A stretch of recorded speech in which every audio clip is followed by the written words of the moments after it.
This is perhaps one of the greatest mysteries of life. Why do we do that which we don't want to? Why don't we do that which we want to if life is so short?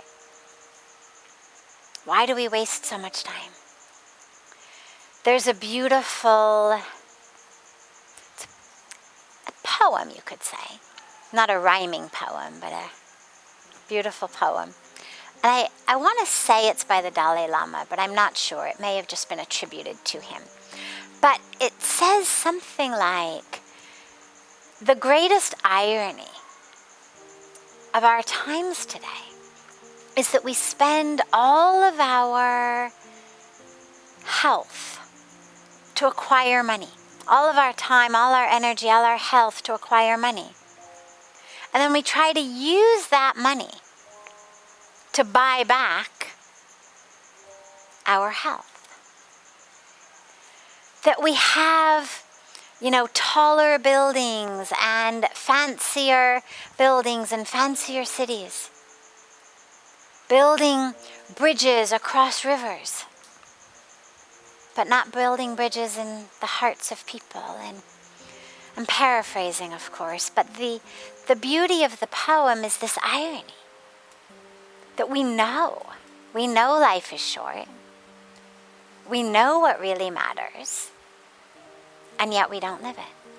And this is where our spiritual practice is so important. This is where mindfulness is so important. Because the reason that we make these mistakes, it's not that we are all purposely self-sabotaging. It's not that we are purposely running in the wrong direction. It's that we just are usually not conscious. We're on autopilot. And our autopilot is programmed not by our highest awareness, not by our highest intention, not by our clearest consciousness. Our autopilot is programmed by our family of origin, by the culture and the society we grew up in, and especially the messages that we got in the early years of our life, by the values that we get in advertising and marketing all day long, that tell us constantly that we are not enough, that our lives are not enough, that we have to buy more, have more fun, look better. And so whether it's about, a new handbag, or whether it's about plastic surgery, whether it's about a vacation at Club Med or a new car, whatever it may be, from weight loss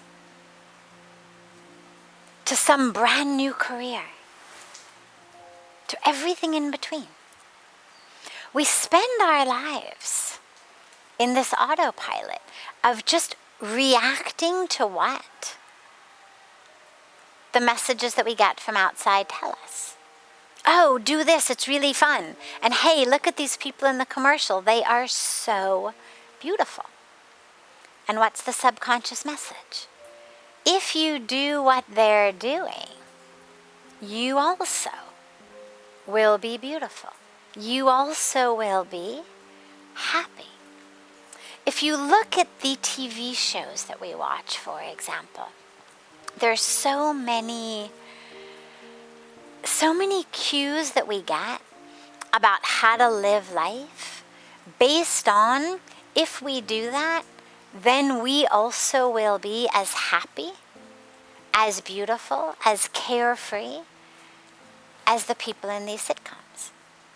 And of course, the people in the sitcoms are actors and actresses being paid huge sums of money to just look happy and carefree. Hundreds of thousands of dollars per episode, like half an hour. All you've got to do is, look happy and carefree. Sit at a diner and eat French fries and laugh and giggle, or, in some slapstick comedy, kind of trip over your chair on the way out. Hundreds of thousands of dollars. to look happy, to look carefree, to make us, the viewer, believe that that root beer float or that latte or those clothes that they've just bought actually have made them that happy. So we buy into all of this. Now, it's not believable when we sit together in satsang. Everyone always laughs. As we examine it and look at it and be aware of it, as we witness it, we realize it's absurd. But this is the dilemma, because in life we are not usually conscious. We're on autopilot. And our autopilot doesn't have to be convinced. It just moves. It just moves. Without any thought, whatever it's been programmed to do, it just does. Depressed, chocolate cake, or depressed, 6-pack of beer, or depressed, drugs, or depressed, meaningless sex, or depressed, shopping. Whatever we've seen, whatever we've learned,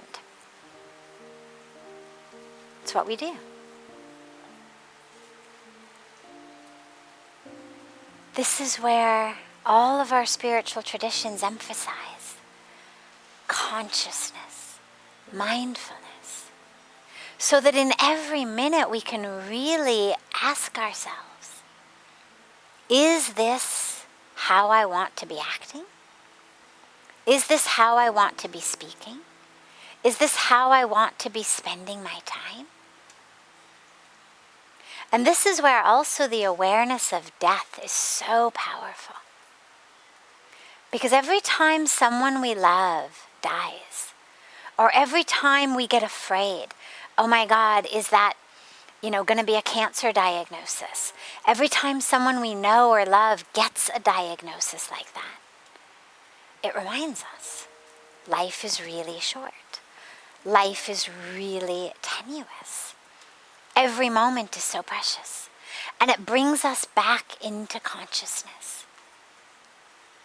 But rather than needing your loved ones to die or needing terminal diagnoses in order to become aware, just meditate. Just bring a practice of mindfulness into your life. It's all simply about breaking free from autopilot. Can you be aware as you walk? Can you be aware of every foot on the ground, heel, then ball of the toe?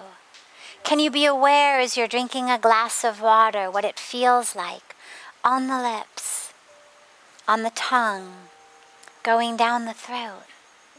Not because the drinking of the water matters so much, but because it brings us into awareness.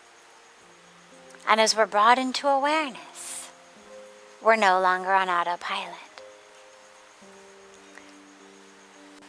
It's the only answer. If you find that you keep wasting time doing things that are not only not enjoyable, but are not beneficial for you, for the world, the typical kind of numbed out scrolling of a Facebook feed, or the numbed out sitting in front of a TV, or all of these things that we do that neither are actually enjoyable or filling us with some kind of deep invigoration, nor are things that are actually beneficial. Sitting around gossiping. Neither are we actually developing close connections with people in love. Nor are we talking about things that will help us grow, benefit us. Just wasted time. So the more conscious you become, the less you're going to find yourself falling into the trap of autopilot. And that's the importance of living in the conscious mind.